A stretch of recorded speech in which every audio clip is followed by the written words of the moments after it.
Hello friends, welcome to my YouTube channel. तो friends, इस video में सीटेट पेपर 2 एसएसटी के लिए कुछ प्रीवियस ईयर क्वेश्चन को कराया जाएगा। तो देखिएगा फ्रेंड्स, इसमें पहला वाला क्वेश्चन है कि आंध्र क्षेत्र में वंदे मातरम आंदोलन को निम्नलिखित में से किस नाम से जाना जाता था। यानी आंध्र क्षेत्र में तो वंदे मातरम आंदोलन को तो किस नाम से जाना जाता था। तो पहला है सविनय अवज्ञा नाम से जाना जाता था वंदे मातरम आंदोलन को। तो सविनय अवज्ञा नाम से जाना जाता था। या अगला है कि खिलाफत, वंदे मातरम आंदोलन को तो खिलाफत नाम से जाना जाता था। या नेक्स्ट है कि असहयोग, या अगला है कि स्वदेशी। तो आंध्र क्षेत्र में वंदे मातरम आंदोलन को स्वदेशी नाम से जाना जाता था। तो इसका सही उत्तर हो जाएगा ऑप्शन नंबर 4। अगला क्वेश्चन देखिएगा कि कन्नौज पर लंबे समय तक त्रिपक्षीय संघर्ष किन तीन राजवंशों के बीच चला।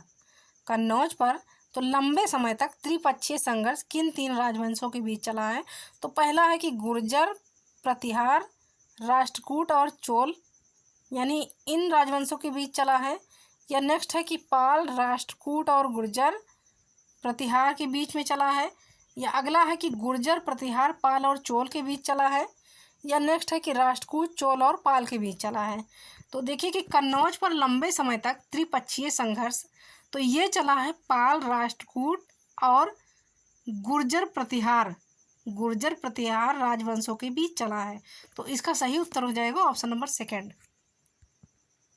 अगला क्वेश्चन देखिएगा कि खान अब्दुल गफ्फार जिन्हें सीमांत गांधी के नाम से जाना जाता था। तो खान अब्दुल गफ्फार खान ने उत्तर पश्चिमी सीमांत प्रांत में शक्तिशाली अहिंसक आंदोलन चलाया जिसे डाट के रूप में जाना जाता है। तो पहला है कि राम रहीम आंदोलन, यानी राम रहीम आंदोलन के रूप में जाना जाता है। ये अगला है कि खिलाफत आंदोलन के रूप में जाना जाता है। या नेक्स्ट है कि खुदाई खिदम तगार आंदोलन के रूप में जाना जाता है। या नेक्स्ट वाला देखिएगा कि पख्तून आंदोलन के रूप में जाना जाता है। तो खान अब्दुल गफ्फार खान ने उत्तर पश्चिम सीमांत प्रांत में जो शक्तिशाली अहिंसक आंदोलन चलाया तो इसे जाना जाता है खुदाई खिदमतगार आंदोलन के रूप में जाना जाता है। तो इसका राइट आंसर हो जाएगा ऑप्शन नंबर 3। अब अगला क्वेश्चन देखिएगा कि चोल मंदिरों के विषय में निम्नलिखित कथनों में से कौन सा सही है। तो चोल मंदिरों के बीच में देखिएगा कौन सा कथन सही होगा। कि पहला है कि चोल मंदिर आर्थिक, सामाजिक और सांस्कृतिक जीवन के केंद्र थे, यानी ये कथन सही होगा चोल मंदिरों के विषय में। या अगला देखिएगा कि लौह प्रतिमाओं का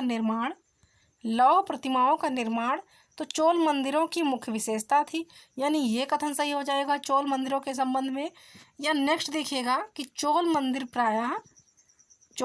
प्रायः अपने आसपास विकसित होने वाली केवल ग्रामीण बस्तियों के केंद्र बन गए, ये सही है। या नेक्स्ट देखिएगा कि जनसाधारण द्वारा दी गई भूमि से चोल मंदिर संपन्न हो गए, यानी ये सही होगा। तो इसका सही उत्तर हो जाएगा कि चोल मंदिरों के विषय में जो कथन सही है तो ये है कि चोल मंदिर आर्थिक, सामाजिक और सांस्कृतिक जीवन के केंद्र थे। तो यही कथन सही होगा। तो इसका सही उत्तर हो जाएगा ऑप्शन नंबर 1। अगला क्वेश्चन देखिएगा कि चोल साम्राज्य सभा का सदस्य बनने के लिए निम्नलिखित में से कौन सी एक शर्त नहीं थी। यानी चोल साम्राज्य सभा का सदस्य बनने के लिए तो निम्नलिखित में से कौन सी एक शर्त जो है वो नहीं थी। तो पहला है कि उनकी आयु 25 से 70 वर्ष के बीच होनी चाहिए, यानी ये शर्त नहीं थी।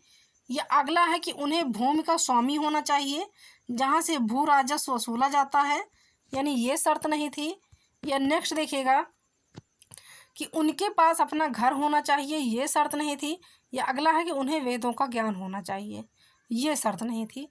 तो इसका सही उत्तर हो जाएगा कि चोल साम्राज्य सभा का सदस्य बनने के लिए तो इसमें पूछा गया है कि निम्नलिखित में से कौन सी एक शर्त नहीं थी। तो इसमें ये शर्त नहीं थी कि उनकी आयु जो है 25 से 70 के वर्ष, 25 वर्ष से लेकर के तो 70 वर्ष के बीच होनी चाहिए। ये शर्त उनके लिए नहीं थी। चोल साम्राज्य का सदस्य बनने के लिए तो उनके लिए ये शर्त नहीं थी कि उनकी आयु 25 वर्ष से लेकर के 70 वर्ष के बीच होनी चाहिए। तो इसका राइट आंसर हो जाएगा ऑप्शन नंबर फर्स्ट।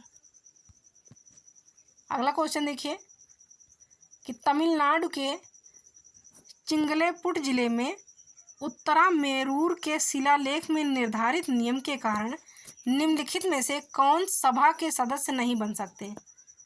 तो पहला है कि वे जिनके घर अपने, यानी वे जिनके अपने घर थे वे सभा के सदस्य नहीं बन सकते थे। या नेक्स्ट है कि वे जिन्होंने अपना हिसाब किताब नहीं दिया था वे नहीं बन सकते थे। या अगला देखिएगा कि 35 से 70 वर्ष की आयु के लोग नहीं बन सकते थे। या अगला है कि वेदों का ज्ञान रखने वाले लोग नहीं बन सकते थे।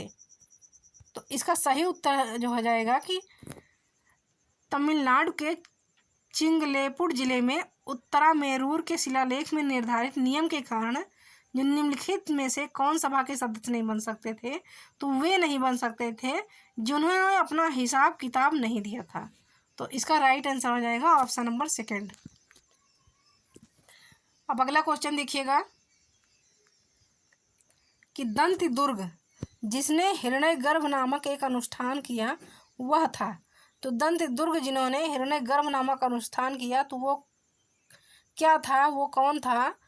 तो पहला है कि चोल राजा था, यानी दंत दुर्ग जिसने हिरण्यगर्भ नामक अनुष्ठान किया तो वह एक चोल राजा था। या अगला है कि प्रतिहार प्रधान था। या नेक्स्ट है कि राष्ट्रकूट प्रधान था या पल्लव प्रधान था। तो दंत दुर्ग जो है जिन्होंने हिरण्यगर्भ नामक अनुष्ठान किया तो वह एक राष्ट्रकूट प्रधान था। तो इसका राइट आंसर हो जाएगा ऑप्शन नंबर थर्ड।